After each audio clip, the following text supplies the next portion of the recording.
Boa noite, senhoras e senhores. Sejam muito bem-vindos ao nosso programa Advogados em Debate. É sempre um prazer enorme.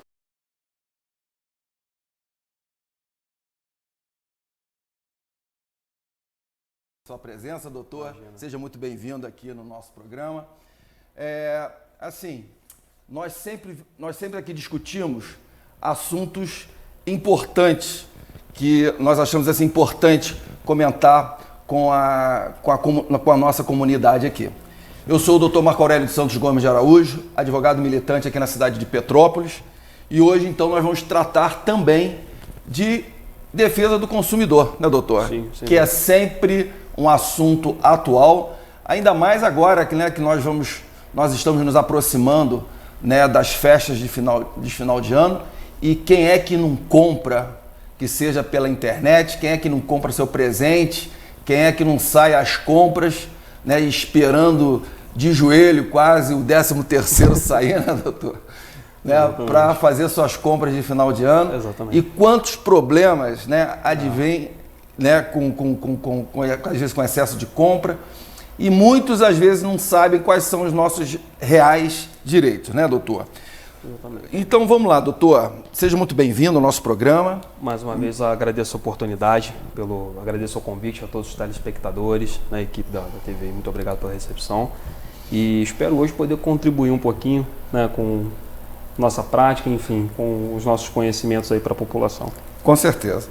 Doutor, vamos lá falar um pouco então do Código de Defesa do Consumidor, né? Para aqueles que não sabem, o Código de Defesa do Consumidor em breve completará 30 anos, né, doutor, de vigor, né, que está em vigor durante 30 anos. E assim, é um código que muitas pessoas às vezes não sabem, né? E é uma verdade, né, doutor, que quase todos os estabelecimentos têm um exemplar do Código de Defesa do Consumidor que está lá para a população até consultar. Não é verdade? Sem dúvida.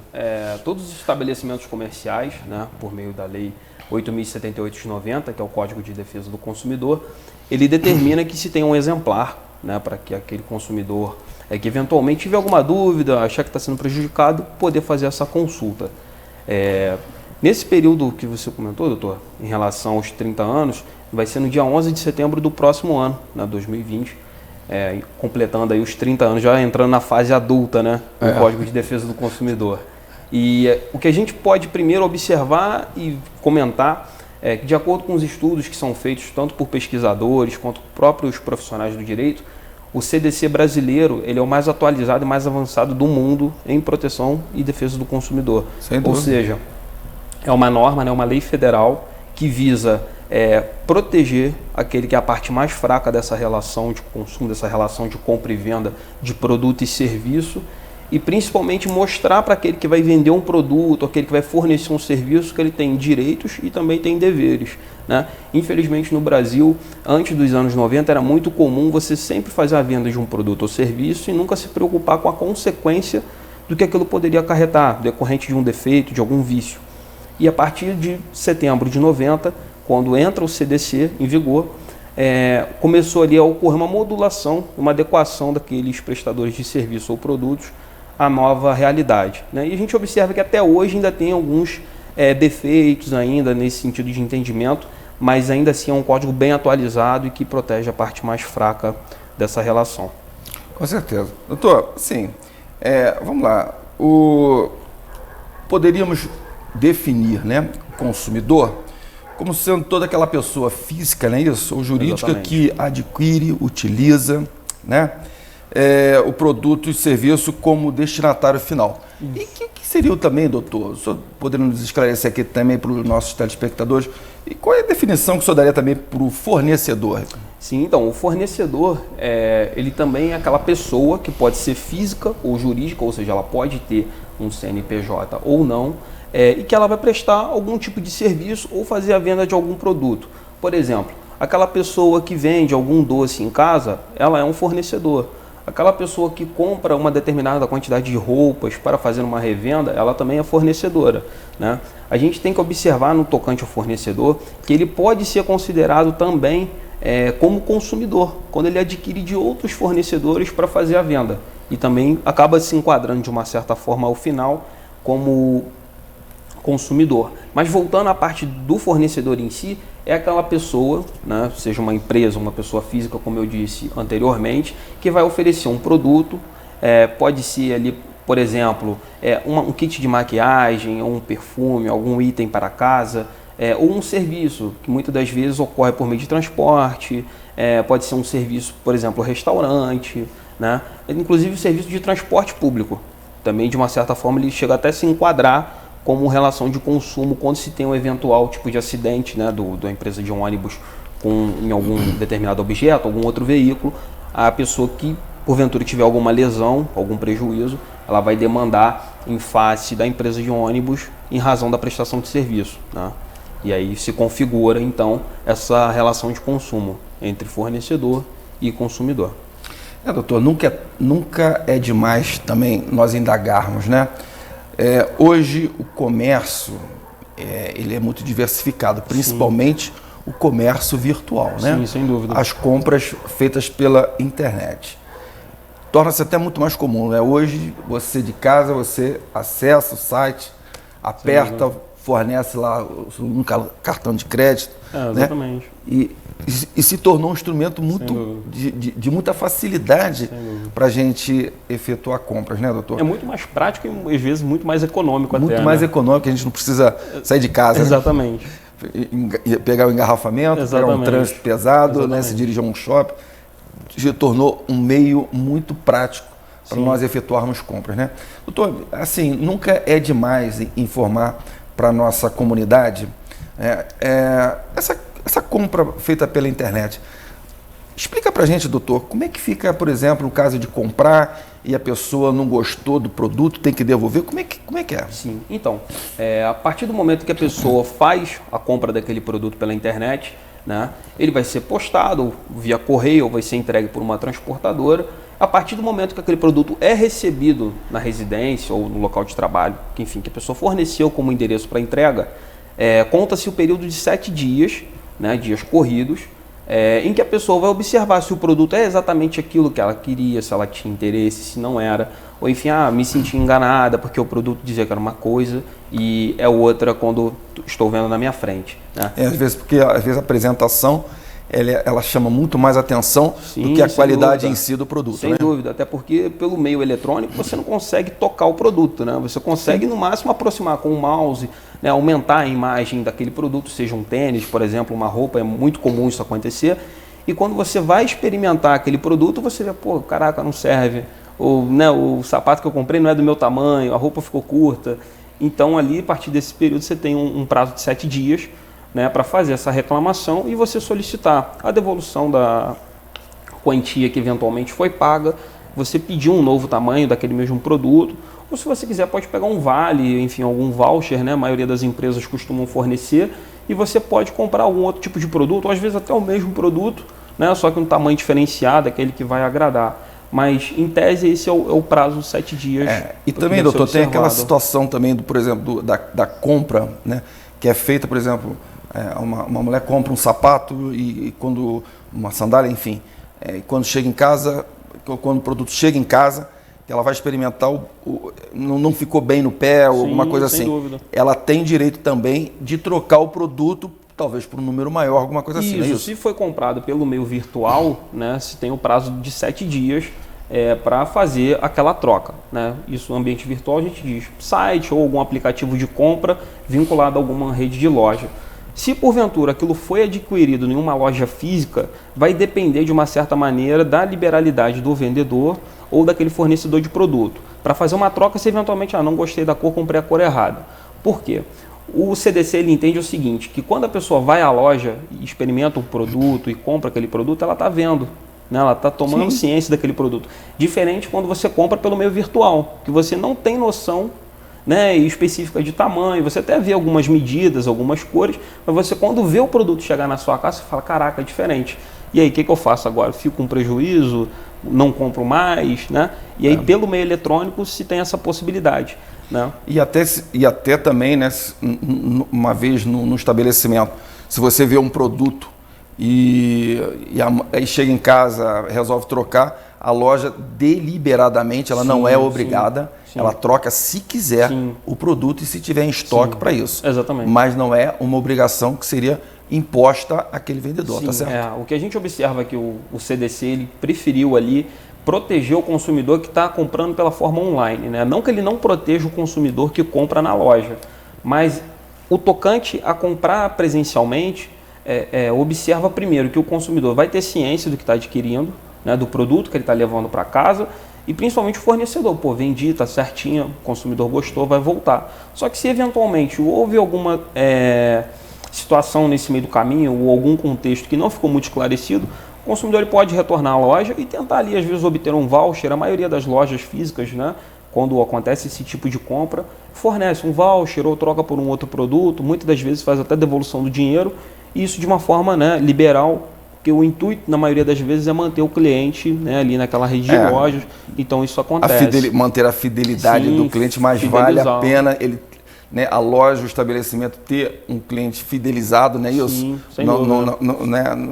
Do que criar um problema, às vezes, que não vai ver mais, pela insatisfação do cliente, não vai ver mais a cara dele. Sim. Né? E uma outra questão também, né? O consumidor, quando ele é bem atendido e ele compra um produto que ainda que não tenha satisfeito ele na questão estética, mas que tem uma boa qualidade, ele tem um bom atendimento, aquele consumidor volta. Ele volta, e ele vai falar para outros tantos, olha, aquela loja é boa, vai, compra lá.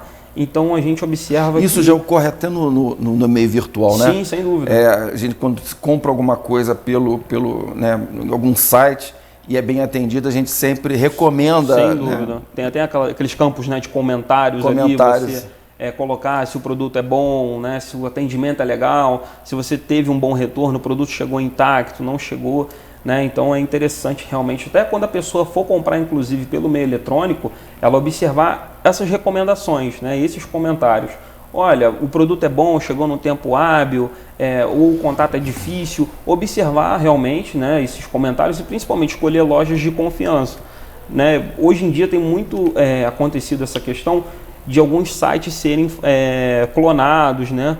De terem algumas falsificações por meio de hackers ou até de próprias quadrilhas que se especializam em montar sites falsos.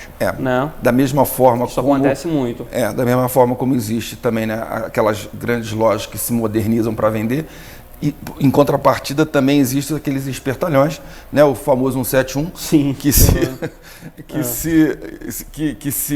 que usa a inteligência, às vezes, para uma situação meio complicada. Para uma atividade ilícita, né? Uma atividade prejudicial. Então é importante o consumidor, quando for comprar esse tipo de produto, né, na sua residência, enfim, onde ele estiver, seja computador ou por celular, ficar atento a ver se a página é segura, se tem algum ID, se está havendo alguma dificuldade de colocar algum dado, se, por exemplo, a página está atualizando toda hora, isso pode ser também um indício, né? Uma identificação de que é uma página fraudulenta. Se a imagem não bate com o que está descrito no produto, por exemplo, o celular, às vezes a memória não bate com o que está descrito em fotos, porque eles, a maioria das vezes, fazem recorte e colam nessas páginas, né? Que eles montam fraudando, querendo prejudicar o consumidor, realmente clonando uma página verdadeira. E aí, muitas das vezes, acaba acontecendo eventuais processos por conta disso. A gente sabe que essa responsabilidade ela é daquele que fornece o produto ou serviço. Né? Ou seja, se eventualmente você foi prejudicado nesse sentido, a empresa responde. Ou seja Magazine Luiza, que são as lojas de grande varejo, Extra, Ponto Frio, essas empresas têm sido muito vítimas de questões nesse sentido. Então, se porventura o consumidor se sentir prejudicado e não conseguir estornar, ele vai ter esse direito de demandar em face dessa loja. Né? E, consequentemente, essa loja identificar quem é que está fazendo essa fraude e também adotar as medidas judiciais cabíveis, necessárias, tanto criminais quanto cíveis. Mas o mais importante nesse tocante dessas promoções de final de ano, principalmente Natal, né, o Dia das Crianças, que já se passou, enfim, mas tiveram algumas questões. Mas assim, quando chega período de aniversário, principalmente final de ano, de datas comemorativas, os lojistas tentam sempre, às vezes, colocar alguns preços mais atrativos para o consumidor adquirir aquele produto, né? Ou seja, até eventualmente um serviço. Então é importante, primeiro, analisar a qualidade do produto, observar em qual loja está comprando, seja ela física ou eletrônica, principalmente esses requisitos de segurança, né? E também observar ali se o preço está condizente com o que está sendo comprado no mercado, enfim, fazer realmente uma consulta para fazer uma compra inteligente. Doutor, daqui a um mês e pouco, né? Sim. Nós vamos ter aquela famosa Black Friday. Isso, exatamente. Né? Que às vezes, muita gente às vezes até apelida a situação de Black Fraud. Isso acontece. Acontece, né? Mas assim, eu acho que o telespectador, eu acho que ele tem que estar sempre mais atento principalmente nessas épocas. Sim, sem dúvida. Né? Com preço das mercadorias que são anunciadas. Porque tem aquela situação, né, doutor? Um produto, um exemplo, vamos dizer assim, uma televisão de R$1.000, hoje ela aumenta 50% e na Black Friday vai dizer que custa 1.400 com 1.200. Ela vai reduzir um pouco o preço. Vai reduzir um preço e não é vantagem nenhuma, né, doutor? Sim, e além disso, na verdade, isso é uma prática comercial abusiva, né? Inclusive, crime até de uma certa forma, se a gente for considerar pelo próprio Código de Defesa do Consumidor, crime contra o mercado de consumo. Porque você está superfaturando tudo e aí quando chega um determinado momento em que vai ter aquela semana de promoções, você fala, olha, eu aumentei para 1.500, eu vou vender a 1.300, 1.200 reais. E aí você acaba, muitas das vezes, lesando aquele consumidor. E fica até assim, até a indicação daqueles que têm por hábito, né, fazer suas compras de Natal através da Black Friday, que fiquem atentas aos preços que são praticados hoje, né? Sem dúvida. É importante fazer um acompanhamento, né, médio, porque assim, a gente sabe que produtos, de uma maneira geral, quando vendidos pela internet, eles costumam ter uma regularidade de preços, ainda que varie de uma loja para outra. Às vezes uma está, por exemplo, um aparelho celular R$1.000, na outra está R$1.500, R$1.300, geralmente é nesse patamar. É algo que às vezes pode até ser considerado normal, regular. Porém, em algumas lojas assim que de repente não se atentam a isso e não observam que podem estar praticando ali algum ato ilícito, alguma prática indevida, né, com o consumidor, eles superfaturam aumentam esses preços dos produtos postos à venda. E aí o que acontece? Quando chega nesse período de descontos, nessas semanas de descontos, eles reduzem 20%, 10%, só que na verdade eles estão cobrando mais do que o preço posto anteriormente. Então assim, se o consumidor observar em algum eventual banner que recebeu, algum folhetinho, que tem aquela promoção da semana anterior, que o preço está menor, tem alguma data dizendo que cobra até o final do mês, na semana seguinte sai uma nova promoção dizendo que o preço é maior, dependendo você consegue chegar àquela determinada loja e pedir que se cumpra o preço, né? Porque a oferta vincula o consumidor. E essas coisas, né, doutor? Geralmente é telefonia, né? Sim, aparelho celular, que é uma coisa que eu acho que hoje tem mais aparelho celular funcionando do que habitante. Né? Com certeza. Porque assim, até só uma pesquisa recente que a média de aparelhos por cliente é uma média de 2. Né? Você tem 2 aparelhos para cada pessoa.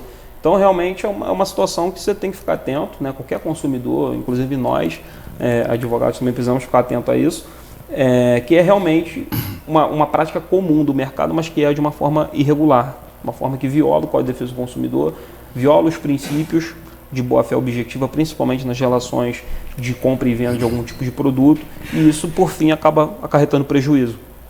Então, é importante, no momento da compra, ficar atento com o preço, a quantidade. Por exemplo, em rede de supermercados, grandes supermercados costumam fazer promoções também nesse período. Né? E aí, o que eles costumam fazer? Colocam determinada quantidade, né, limitada, isso é possível ser feito, mas, por exemplo, às vezes aquele preço não é o proporcional para aquela unidade, um preço de 1 quilo de algum determinado produto, por exemplo, 1 quilo de carne, 1 quilo de arroz, 1 quilo de feijão, não é aquele preço razoável, né, aquele preço praticado normalmente no mercado. Se for um preço que é muito abusivo, que é extremamente desarrazoado, a pessoa que tivesse se sentido lesada, ela pode procurar o gerente da loja, questionar para saber o porquê que está sendo cobrado daquela forma e, consequentemente, se observar que houve uma prática abusiva, uma cobrança excessiva daquele produto, ou seja, uma prática irregular no fornecimento do produto ou do serviço, ela pode questionar o gerente e ver se tem essa possibilidade de solucionar o problema. Se não solucionar, ela pode acionar o PROCON e eventualmente até demandar judicialmente para fazer valer o seu direito. Com certeza. Doutor, assim, mudando um pouco, até como um segundo assunto a ser tratado também no nosso programa de hoje, todos nós sabemos, a grande população, a grande massa, né, geralmente usa os serviços do SUS. Sim, né? sem dúvida. Todo mundo sabe que às vezes o SUS já é uma coisa meio falida, né? Quem de nós, ao ligarmos a uma televisão, que seja num jornal matinal, né, a gente sempre vê problemas de falta de internação, falta de medicação, falta de leitos em hospitais, etc, etc. O que causa para a gente também, né, doutor, grande constrangimento. Nós vemos, né, pessoas sendo desumanamente se tratadas no chão de um hospital, né, o que nos causa, às vezes, grande constrangimento mesmo, né, por ver uma situação dessa. E quase sempre, né, doutor, as pessoas procuram ter um plano de saúde. Sim, né? Sim, é verdade. E os planos de saúde, eles são regulados pelaquela lei 9656/98, né? Uma lei de 1998, Isso. que regula a operação dos planos privados de saúde, não é isso? Exatamente. Doutor?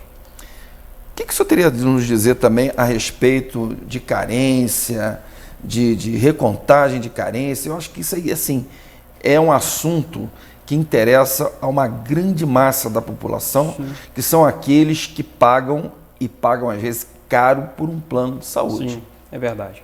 Né? Dentro da mesma discussão que a gente vem tratando aqui, né, consumidor, a gente observa que tem a classe prestador de serviços. E dentro do prestador de serviços se inclui as operadoras de plano de saúde. Né? A lei 9656, salvo engano, de 98, isso, ela veio para regular a atividade, né, dizer como que as operadoras devem se portar no mercado de consumo, como elas devem oferecer os contratos de plano de saúde, quais são os seus direitos e deveres, basicamente. Né? Dentro dos direitos, tá, de cobrar mensalidade, né, de, enfim, fazer ali a prestação regular, de receber do consumidor essa proporção, e quanto dever de prestar o serviço da maneira adequada, fornecer o hospital, fornecer o local para atendimento e principalmente observar aqueles períodos do contrato que são estipulados. Né? O artigo 12 e 13, na sequência ali, o 13, eu lembro o inciso 5, o artigo 12, inciso 5, alíneas A, B e C. Eles estabelecem para o consumidor as possibilidades de previsão de carência, previsão de períodos em que, a partir do momento que ocorreu o contrato, o consumidor ele vai ter que ficar numa modalidade stand-by. Ele vai continuar ali pagando as mensalidades dele do plano, mas ele vai ter que esperar um pouquinho para poder utilizar. Esse esperar um pouquinho, como que funciona? Quando são situações de extrema urgência, emergência, que ocorre risco de morte ou algum procedimento que não pode ser adiável, né, realmente afeta de imediato a sobrevivência da pessoa, ele se enquadra ou como situação de urgência ou emergência. Diante disso, na posse de um eventual laudo médico, exames nesse sentido, após a contratação, passadas 24 horas da assinatura do contrato, ou seja, nem pagou o primeiro boleto ainda, mas já assinou o contrato, a partir daquelas primeiras 24 horas, a pessoa tem direito a utilizar o serviço de urgência. E geralmente é para fazer uma consulta ou um atendimento médico em que a pessoa realmente corre risco de óbito. Isso é muito comum às vezes acontecer. Às vezes a pessoa pode ter algum problema que seja hereditário, algum problema que veio desenvolver durante um tempo, não se observou porque aquilo não se manifestou, né, no seu organismo, no seu corpo. Ninguém tem bola de cristal para saber assim, estou ficando doente. Exatamente, né? E de repente, infartei. E aí o que eu faço? Tem que fazer um procedimento cirúrgico porque eu corro o risco de óbito. Se enquadra nesse caso. Além dessas outras questões, né, consideradas como urgência e emergência, a gente tem outras duas possibilidades. A segunda previsão é o prazo de 180 dias para demais procedimentos. E demais procedimentos consiste em quê? Consultas médicas de forma regular, que não sejam urgência e emergência, realização de alguns exames médicos, custeios de procedimentos médicos e até eventuais medicamentos que estiverem previstos para a cobertura. Tá? Então se aguardaria esse período de 180 dias e a partir disso se poderia utilizar normalmente o plano e, claro, a partir do momento da contratação e pagando os boletos conforme forem emitidos.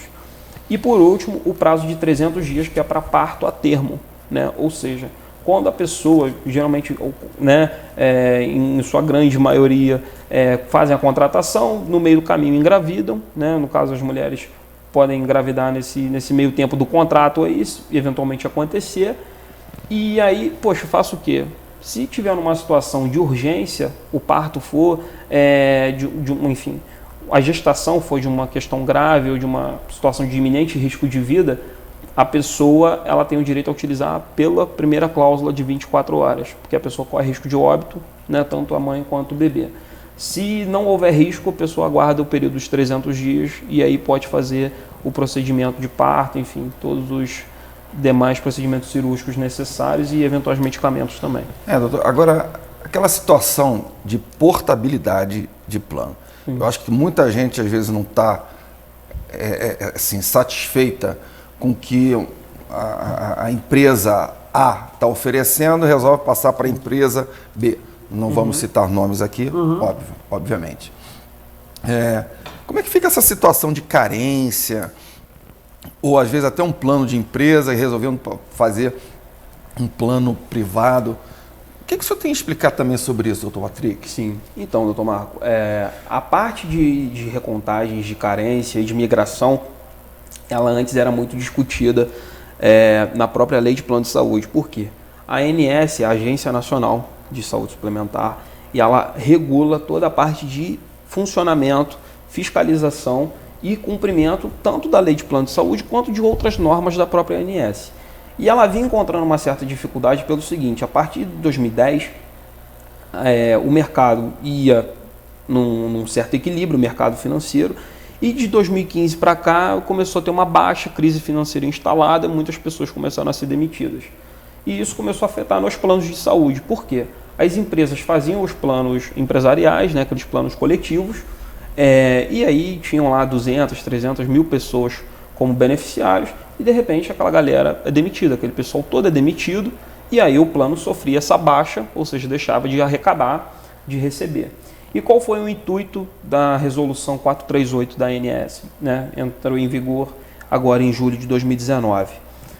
O objetivo foi garantir para aquele que tinha um contrato anterior, que eventualmente foi dispensado, enfim, de uma empresa ou de determinado tipo de contrato que estava muito caro ou não mais atendendo às suas necessidades, ela poder fazer essa migração para um novo plano dentro de uma própria operadora, também sendo possível ir para uma outra operadora, desde que fosse observado esse período da carência, esse período de cobertura ou período de cumprimento.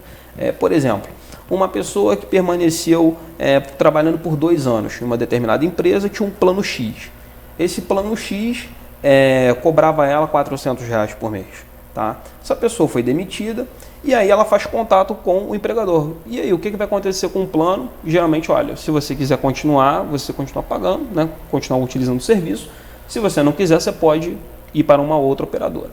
Antigamente, o que acontecia? A pessoa tinha um direito ou ficar naquela operadora, que já tinha o contrato, ou contratava um outro e cancelava aquele atual. Atualmente, né, com a entrada da resolução 438 em vigor, passou a ocorrer o seguinte: a pessoa eventualmente demitida, ela na posse daquele contrato, daquele período já cumprido, daquele valor pago, ela pode observar dentro da própria operadora se tem a possibilidade dela migrar para um novo plano e pagar talvez um valor menor, né, porque ela vai estar num contrato provavelmente sozinha, ou ir para um outro plano empresarial dentro daquela própria operadora de plano de saúde. Né? Eu achei aqui dentro da própria operadora um plano Y, que me cobra R$150 por mês. Dentro da mesma operadora eu posso fazer. Se for para uma operadora diferenciada, também não teria problema. A 438 ela autoriza que a pessoa possa fazer contato com uma nova operadora, seja operadora A ou B, diferente daquela que teve o contrato inicial, e pedir que se compute o período da carência. Por quê? A própria lei de plano de saúde ela determina que é proibida a recontagem quando dentro da mesma operadora. Mas a resolução 438 ela possibilita que outras operadoras possam receber esses novos clientes. E aí, claro, se aproveitar esse período de stand-by que a pessoa precisou cumprir para poder usar o serviço. Infelizmente, às vezes a gente até vê, né, doutor, determinadas instituições onde dizem que o cliente ainda vai ter que, fazendo até às vezes a portabilidade, ainda vão ter que cumprir uma determinada carência para ser, ou para fazer um procedimento cirúrgico, ou um exame mais complexo, né? Enfim, isso é vedado, né, doutor? Sim, isso é vedado, inclusive isso é considerado cláusula abusiva, né, pelo Código de Defesa do Consumidor. Para quem está em casa entender o que é cláusula abusiva, é uma condição que a empresa que presta um determinado serviço ou produto impõe ao consumidor uma vantagem que é impossível de ser cumprida, uma vantagem muitas das vezes exagerada, né? Que a própria lei determina expressamente essa palavra, exagero, ou seja, foge da razoabilidade. E a partir do momento que tem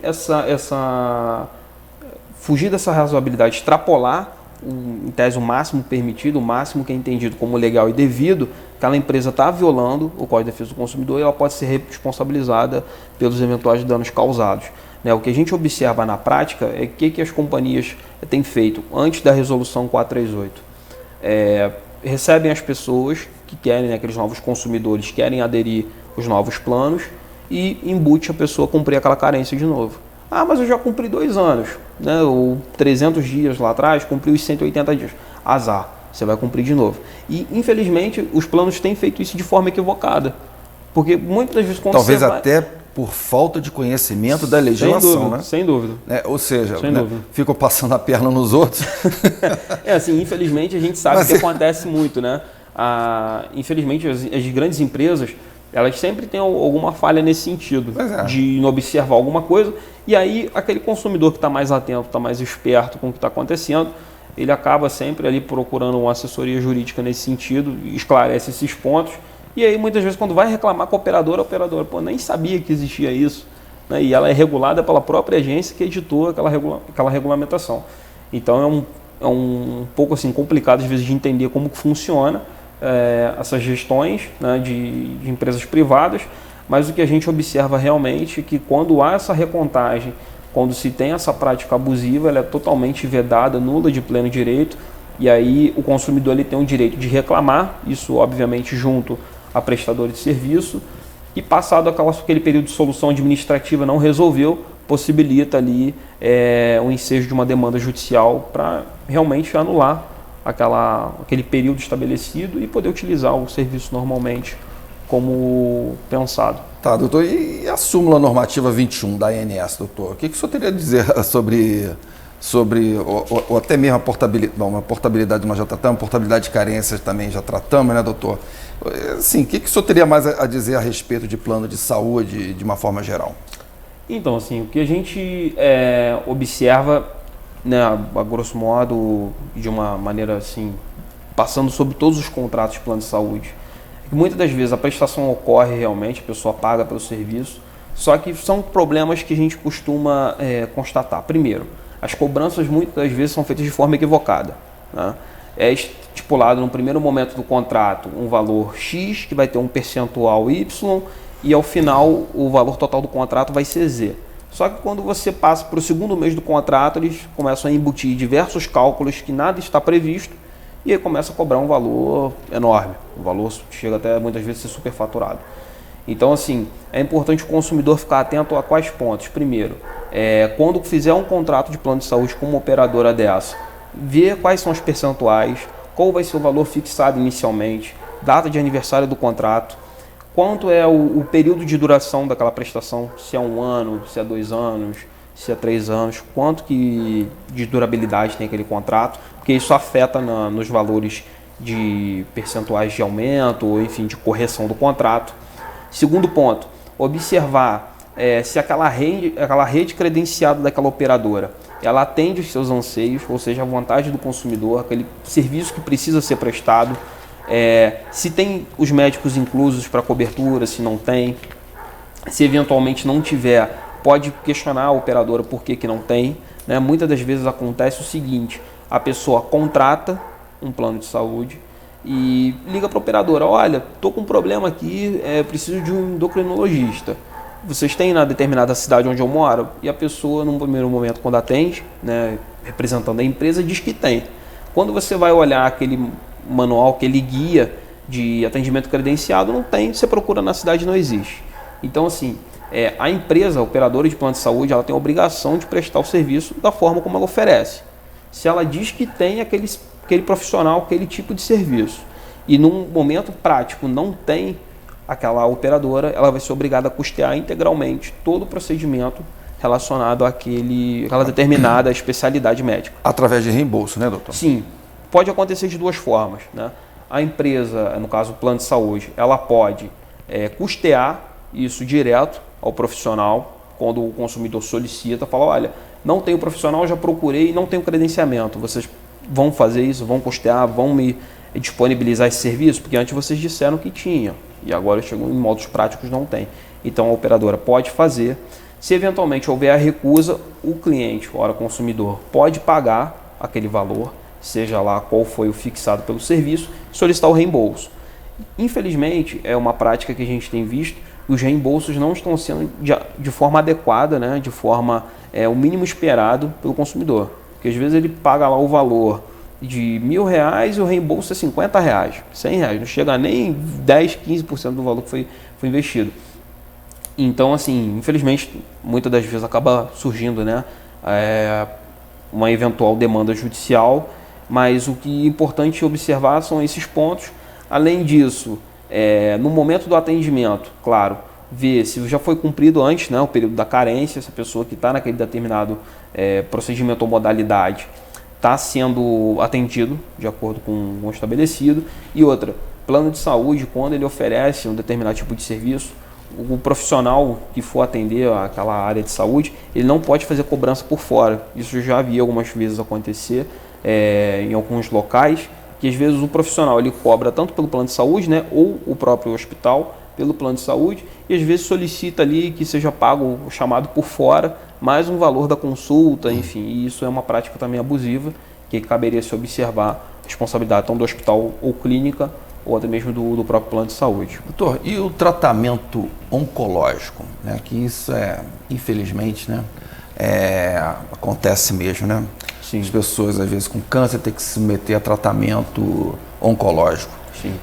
Doutor, os planos também eles são obrigados a pagar, a custear os remédios para aqueles que são portadores de câncer, né? Sim, como que funciona?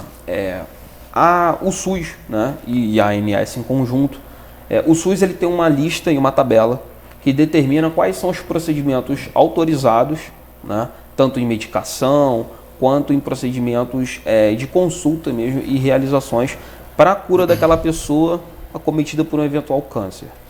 E isso se reflete também nas operadoras de plano de saúde, né? Elas têm uma normatização por meio da ANS que determina que o reembolso, o custeio daquelas eventuais despesas serão observadas a tabela do SUS, o que é disposto pelo SUS e o que é disposto pela ANS. Isso é no sentido de trazer igualdade nas prestações de serviços, ainda que a modalidade seja diferente, uma pelo governo, né, pelo ente federado, ou pelo ente municipal estadual, ora pelo ente particular, aquele prestador de serviço, aquele plano de saúde.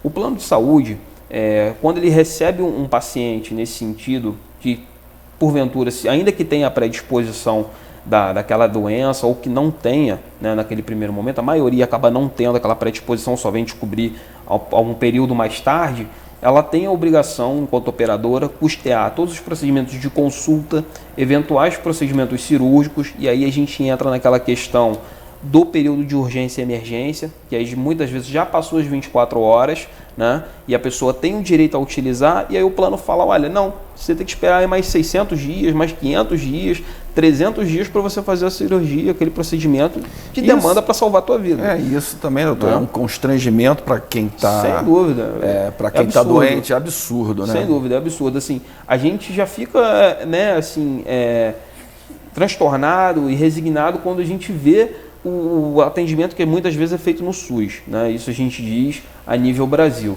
E a gente observa que muitas vezes a pessoa é maltratada. Aí ela vai para um plano de saúde, paga aquele valor mensal. O que ela espera? Poxa, quando eu passar mal, eu precisar de um hospital, de um médico, eu vou ser bem atendido.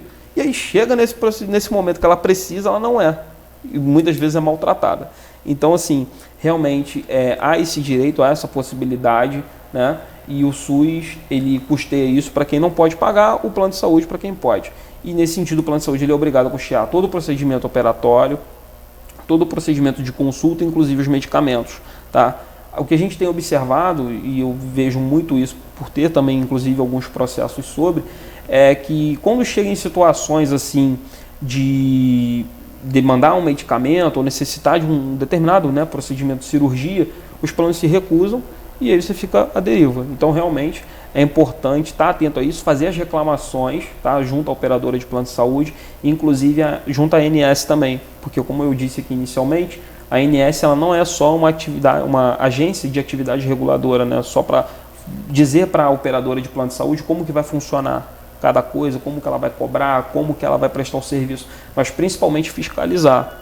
E aí é importante o consumidor, quando estiver sendo lesado, reclamar junto à ANS, é aberto um protocolo. Geralmente as empresas de plano de saúde elas têm um prazo de 5 dias para cumprimento daquela resposta, e se não cumprir são aplicadas multas, algumas sanções, então a empresa ela já vai se policiando para não praticar aquele erro, não praticar aquela conduta abusiva. Então é importante o consumidor, né, aquele que está nos assistindo, ficar atento aí, se eventualmente acontecer uma situação dessa, ficar atento e fazer valer seus direitos por meio dessa reclamação. Tá certo. Doutor, eu acho assim, que o assunto relacionado a plano de saúde, ele é realmente bastante extenso, né, doutor? Sem dúvida. E dá pano para manga, né, doutor? Muita coisa. Assim, se a gente for realmente esmiuçar todo o conteúdo, a gente fica aqui mais de 10 horas debatendo, conversando sobre... Os telespectadores não vão querer ficar conversando sobre o tema, sem dúvida. Mas assim, aqueles que têm plano de saúde sempre ficam mais atentos, né, para essas situações. Sim. Doutor, agora me diz uma coisa, e aqueles contratos também em que o plano de saúde às vezes aumenta por questão de idade? O senhor também tem conhecimento a respeito disso? Sim, então, a tabela da ANS no tocante à cobrança dos valores, né, que é o chamado a taxa de reajuste ou reajuste por faixa etária, ele tem uma pré-determinação de percentuais, saiu agora uma recente inclusive, só não estou lembrado de cabeça os percentuais, né, porque tem várias faixas etárias e vários percentuais. Mas o que acontece? A ANS ela determina que o plano cobre a partir daquele mínimo. E aí o plano pode, de acordo com aquela convenção feita, né, com a gestão do plano de saúde, se for feito um plano empresarial, estipular qual vai ser o percentual, se for um individual com o consumidor final, qual é o valor, e se for um plano coletivo por adesão, que a maioria das pessoas acabam contratando, né, pelo rateio dos custos, também tem aquelas previsões. Porém, o que acontece? Quando, geralmente, nas faixas etárias assim, acima de 60 anos, os percentuais de reajuste são mais rápidos. Por quê? As faixas etárias são menores. Por exemplo, a primeira é de 0 a 18. E aí de 60 em diante a média é 2, 3 anos para cada aumento consecutivo. Então o que acontece? Acaba que quando tem esse aumento, né, muitas das vezes não é observado o critério previsto, tanto na própria norma, quanto também o previsto no próprio contrato. E aí acaba ocorrendo esses superfaturamentos, cobrando às vezes 3, 4, 5 vezes o valor que deveria ser cobrado. Então, o que a pessoa deve fazer? Se ela observou no seu contrato de plano de saúde que está sendo cobrado um valor extremamente abusivo, ou um valor que não é proporcional ou razoável com o previsto, né, não está realmente adequado com o que era o objeto do contrato, a pessoa ela deve primeiro fazer um cálculo simples e observar quanto que eu estou cobrando, quanto que eu estou pagando, quanto está me sendo cobrado, qual foi o valor inicial estabelecido, qual o valor de agora, quanto tempo deu o contrato. Fazendo essas anotações, a pessoa pode ou fazer esse próprio cálculo ou procurar um contador para ele fazer observar esses percentuais e ver se há abusividade ou não. Havendo abusividade ou alguma cobrança indevida, a pessoa pode fazer as reclamações da mesma forma. Junto à empresa, faz a reclamação junto à ANS para obter essa devolução desse valor cobrado indevidamente. Se também, porventura, não conseguir o resultado, ela pode ingressar com a demanda judicial e solicitar essa revisão desse contrato e desses percentuais, se, claro, observada a abusividade. Até porque é importante falar, nos contratos por adesão, eles têm aquela pré-fixação dos percentuais, onde todo mundo tem que cumprir. Então, ou seja, se a pessoa compra esse serviço, adere esse serviço, nessa forma, ela tem que ficar atenta ao contrato principal e aí, observar o que estabelece naquele instrumento. Doutor, o contrato ele faz lei entre as partes, não é verdade? Sem dúvida. Então, assim, aquele que contrata, na realidade, ele tem que sempre ficar muito atento. Não deixe de pegar um contrato e ler, né, doutor? Porque às vezes a pessoa sempre contrata, mas tem preguiça de ler. Né? Eu acho que, assim, o principal plano de saúde é uma coisa de tamanha necessidade, né, para a maioria da população, que eu acho que ela tem que ficar mais atenta ao que ela assina e o que consta ali. Sem dúvida. Basta lembrar que hoje é vedada aquelas letrinhas pequenininhas nos contratos, onde as pessoas, às vezes, até com lupa não conseguem ler, né, doutor? Exatamente. Isso acontece, inclusive, muito, a gente ainda falando nesse assunto de CDC, né, de direito do consumidor, por exemplo, em contratos, né, de compra de produtos ou de serviços, que é oferecida aquela garantia estendida, muitas das vezes, com aquelas letrinhas miúdas que você não consegue observar nada, você não consegue ler. E o mesmo se refere aos contratos de plano de saúde. Então é importante estar, de uma maneira geral, quando você comprar um produto ou serviço, seja ele de qual natureza for, ficar atento ao que está descrito, se tem alguma obrigação da sua parte de pagamento de valor, se vai haver algum reajuste de percentual, principalmente plano de saúde ou operadores, por exemplo, telefonia, quando fornece contrato ou quando é feito um contrato escrito, operação de internet, operação de canais de televisão a cabo. Então é importante estar atento a isso, observar os contratos, ver os percentuais, né, que estão previstos, se eles serão cumpridos ou não e se estão sendo cumpridos, obviamente, durante aquele período do contrato. Eu acho que não é demais lembrar também aos telespectadores que já falei aqui, leiam o que estão contratando e se tiver dúvida, né, entre em contato com a operadora. Não entendi isso, dá para me explicar melhor? Sim, exatamente.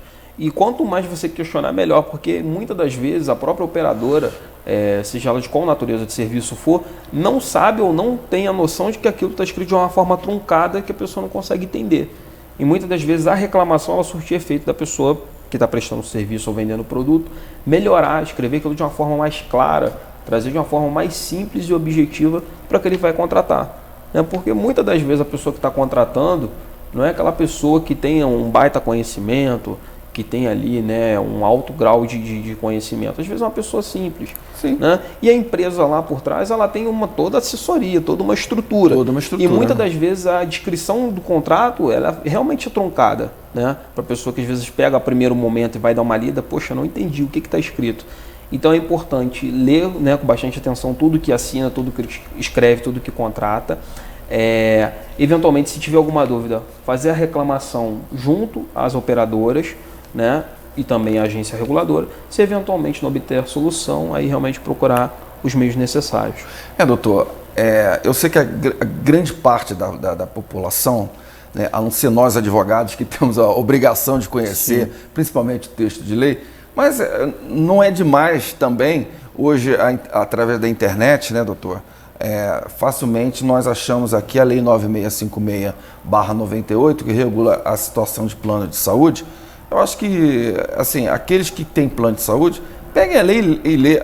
Não é tão difícil, né? Até para o leigo que não pode dizer assim, eu não vou entender.